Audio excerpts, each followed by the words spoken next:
Hello boys and girls, it's Ernie here, and with all the discussion today about beanies, I figured I'd go ahead and fire up the big flat press and do a couple.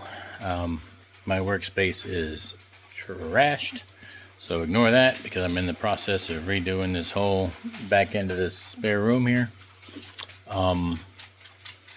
It's a mess. I didn't even have a space to put the X-Tool mini, or not the mini, but the 12-inch press, so I just turned on the big one.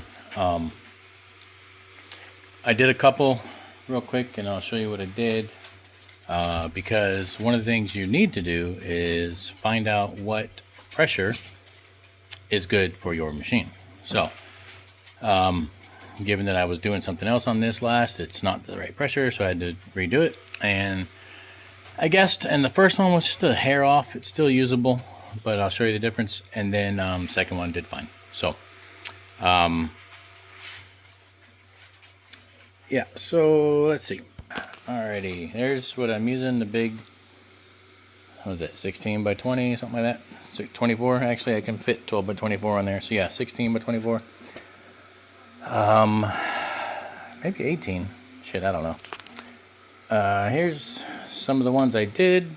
I did that guy. This is the thinner, regular type of beanie, as you can see. This is the thicker braided type. This one is the men's beanie that is awesome, and I got one out of a wrapper. I'll show you that. Oh, I'll take this one out actually.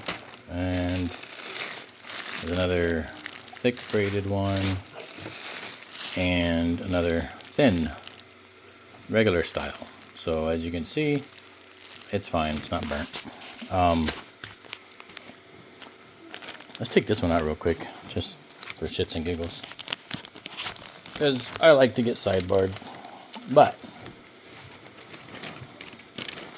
well, get out of the damn wrapper. Alright, first, let's do this one. This is what I've been wearing for the last 3 days. As you can see, it's not burnt up, it's not scarred, none of that. It's been on my stupid head for 3 or 4 days, and I got a little bit of something there when I was dicking around with it, because it's mine and I can do that, but that's not from the initial press. And I tugged on this one a little bit, but not too much to ruin it, because I like it, so I wasn't going to ruin this beanie. It's cool, and I didn't even know when I bought these that on the inside it's soft and furry. This thing is so warm. It's been like 15 degrees, 12 degrees past couple days, and my head's been nice and warm.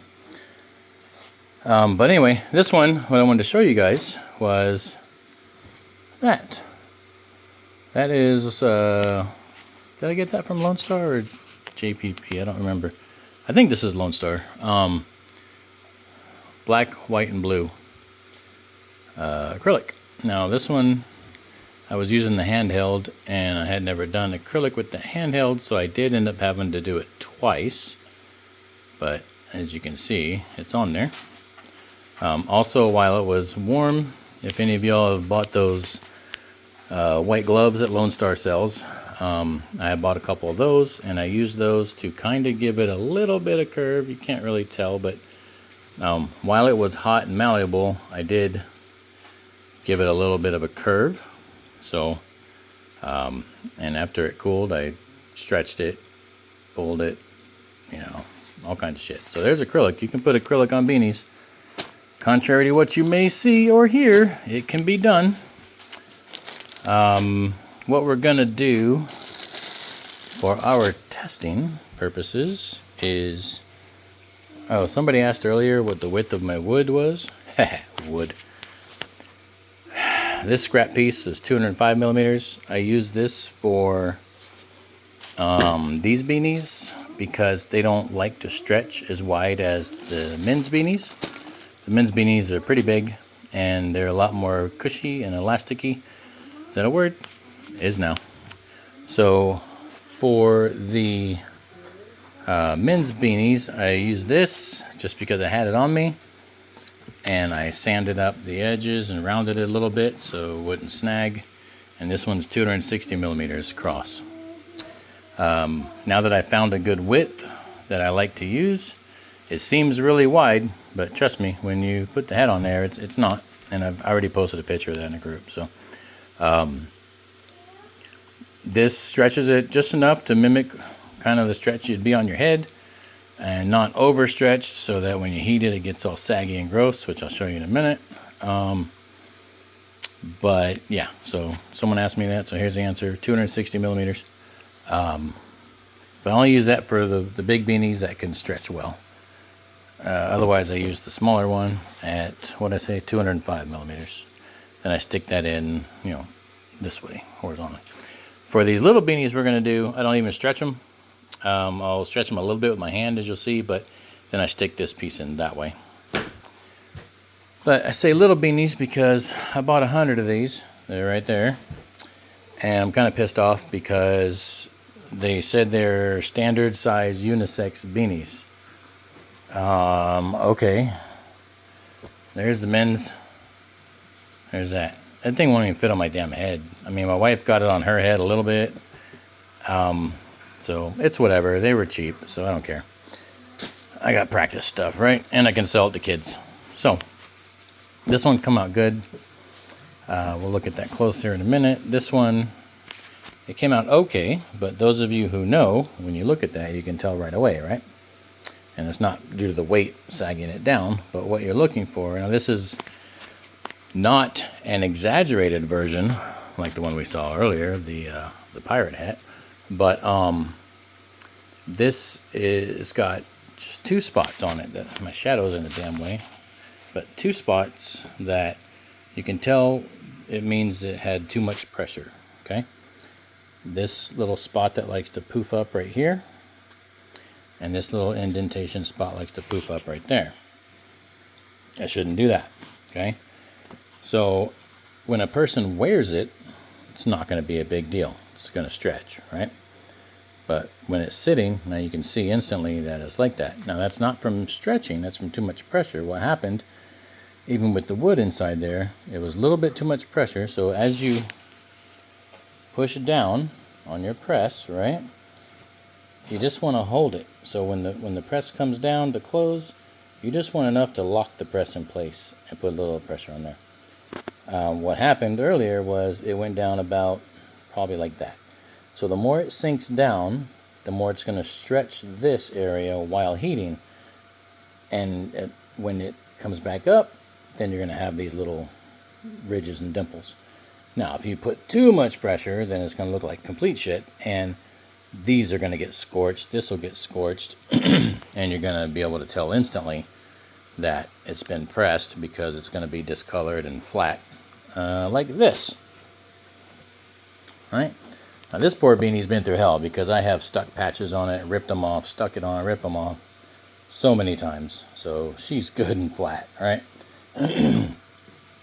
I've worn this for like 2 years, and then I was using it to test various adhesives and patches. There's one I ripped off there, but perfect example of what happens when you use too much pressure, or you do it 50 times. It's gonna pancake it. It's gonna be flat and gross. So what I tried to do was do one up here on the top, which is not the fold, but the actual beanie. But that didn't work, mainly because, as you can see, it's got the ridges from being stretched, because this top part ain't made to be stretched by the wood. Like you can get away with it on the bottom, but you can't get away with it up here. It's gonna look like shit when heat gets on it, and that's what happened here. This patch is on there. I was gonna rip it off just for fun, but I ain't done it yet. But I mean, that's on there. Even in the shitty condition of the beanie, that's on there. That ain't coming off.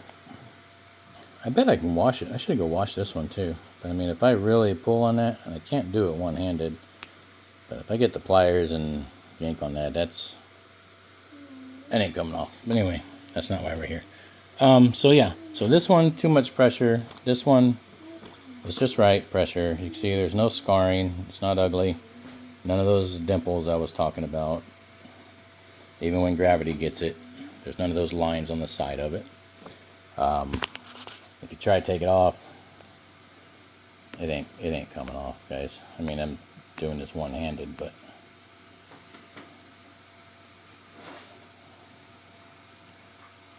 she ain't coming off without ripping threads. And this is the Lone Star camo print that I bought, I don't know, a month or 2 months ago maybe. It's the thinner stuff. It's not their thicker stuff they sell now. I think he's got camo thick now. I don't know. Y'all can correct me if I'm wrong, but I haven't bought any because I still got a bunch of this. But this was not the thicker stuff like the Heritage line. But I can't. Let me see. Let me use my teeth.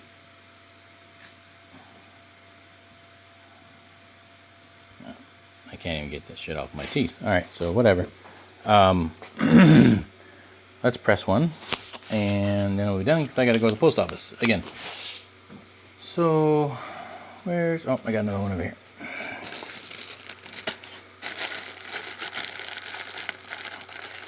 I did not plan on doing a video today, so I didn't set up my little camera stand and none of that jazz. Alright, so what I do with my beans... Beans. This one, I get the little ward. I turn them inside out. Alright, so this is the inside. So if you notice, when you turn the beanie inside out, the cuff is still right side up, right? Because when you turn it back proper, this is going to be the cuff where the beanie or where the patch goes. And it goes up and down that way. So that one looked like I stretched it when I took it out. Let's use this side. But I haven't even messed with this one yet. You'll see I just took it out of the wrapper. So we put this in here. Oh, I'm gonna give y'all vertigo. Jesus Christ, get in there.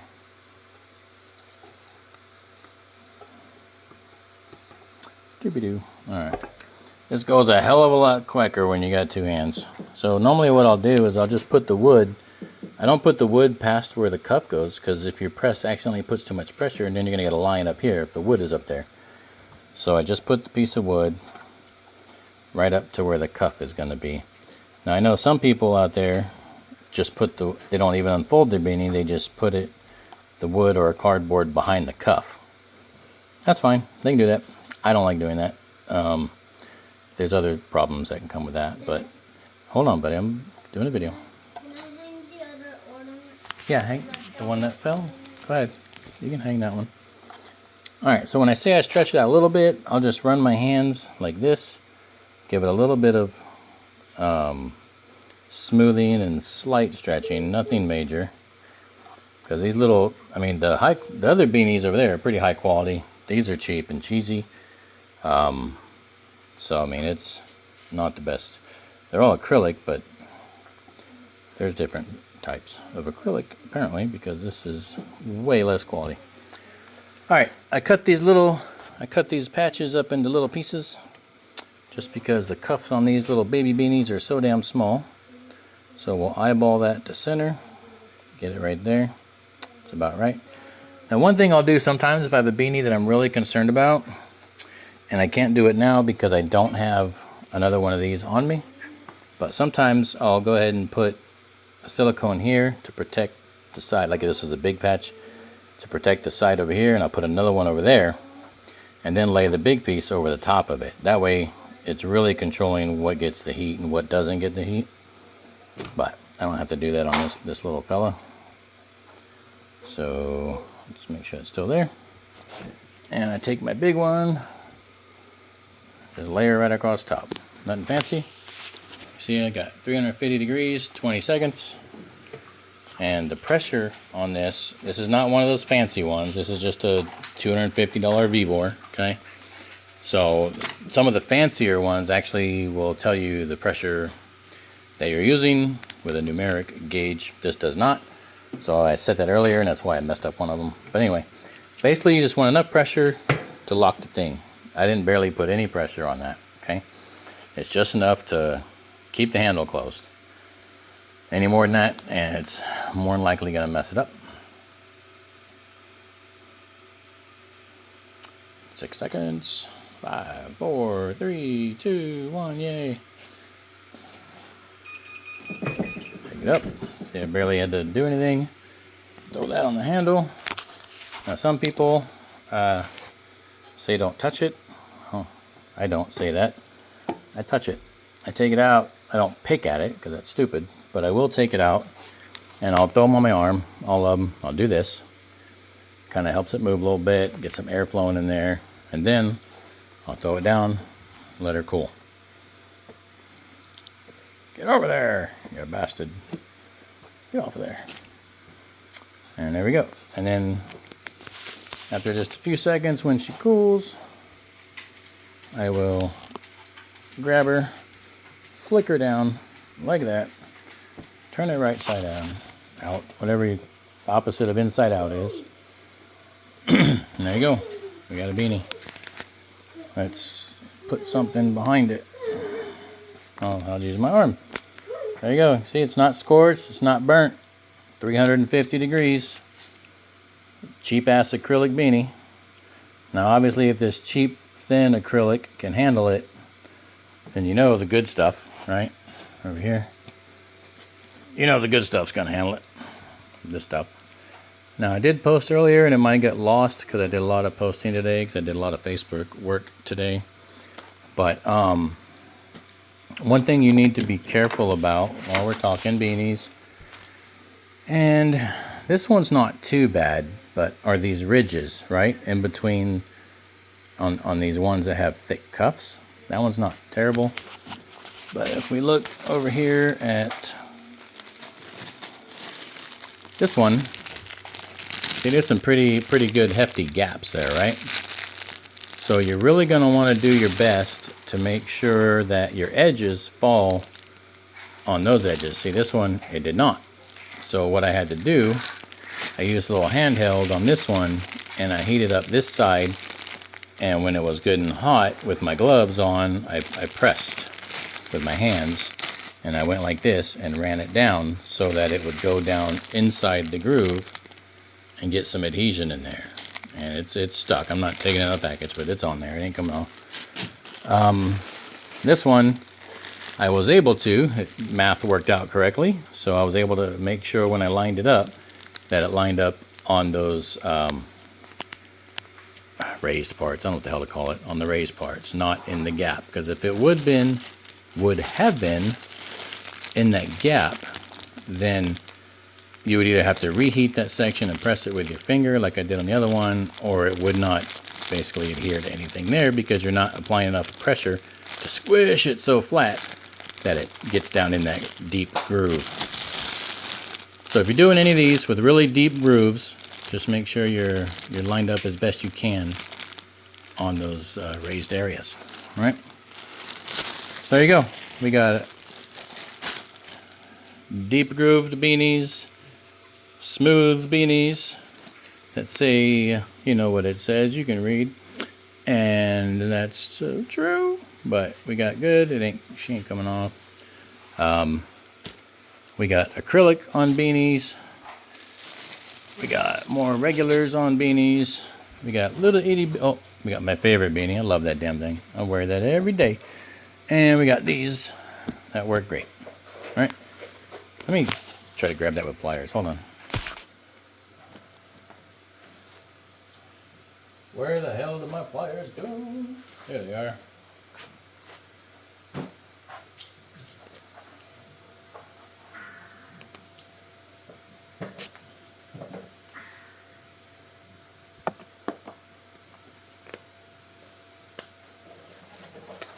Got it. Hold on, buddy. I'm almost done. Alright, so I was able to rip that off. It did come off. You can see where the threads were that I ripped to shit. And you can see it kind of tore it up. But, I mean, everything will come off one way or another if you pull hard enough. But obviously it's ruined. There's a hole. And there's threads. So... and I had to use pliers. So not many people are going to take pliers to their beanies. But as far as regular wear and tear, it's not coming off. I will, since this one I'll double check. This one looks like it did good. Like I missed a spot right there. No, that's not glue. Those are threads. I thought that was glue, but those are actual acrylic threads. So I'll poke at it a little bit, and if this one I think is a good candidate, I'll throw it in the washer. If not, I'll do another big one and for the wife and throw it in the washer and see how that goes. And I'll report back after 10 washes or so. But there you go, guys. Lastly, really stupidly quick, this is the little X-Tool mini press I've been talking about. It's like 69 bucks at X-Tool. So you also have a 12-inch heat press, which there's the little stand you can get for it, but the press is still in a box. Like I said, I had two 8-foot tables in here, and now they're all just holding crap. So, but this little guy is awesome. The only thing I wish they would have done with this is made the platen a little bigger and not make it shaped like an iron. Because when you do put this on a patch, and this is a good example, it's gonna come to the point. So when using this, I actually have to press it twice. I'll press it on basically this side, and then I'll press once on that side. And that's not because of an adhesive problem, that's because the platen's too small. It won't cover it all. So it also enables me to make sure that I get all the edges good. So, and with this, I don't even put pressure on it, guys. I basically let gravity hold it. I'll put it down, put my finger on it, keep it from moving, but I don't put any pressure on that. And that's what I did a lot of these on. And honestly, I mean, there's no better way. Let's pretend this is the platen. There's no better way to make sure you don't singe this and singe this and have your platen be the size of a patch, right? Same kind of concept with the 12-inch press, in that there's less room for it to wiggle. This big ass thing, if it's not level, it could wiggle. If I don't put it dead center, if I put it over here, it might have more pressure on one side than the other. Why? Because it's a cheap $250 press. I just bought it for putting adhesive on sheet stock. So I probably won't use this for beanies. I'll either use the 12-inch press or the little mini. The 12-inch press is more likely to be level than this one. This one is hot as shit, but it does have, well, actually not as, no, I got to be fair to it. It's not as much play as I thought, but there's going to be a little bit of wiggle. So you have to be cognizant of that if you got one of these big ass things, and always keep it to the front edge. Don't put it in there. Don't put any of your beanie under here more than you have to, guys, because you don't want to apply heat to unnecessarily to parts of your beanie. But anyway, I'm rambling. The other kid will be home. I gotta go to the post office, so we'll go. So if y'all have any questions, feel free to ask. I don't know everything, but I've told you what I know. If you don't like it, cool. Scroll on by. If you do like it or you have a question, comment. Tell me about it. All right, later.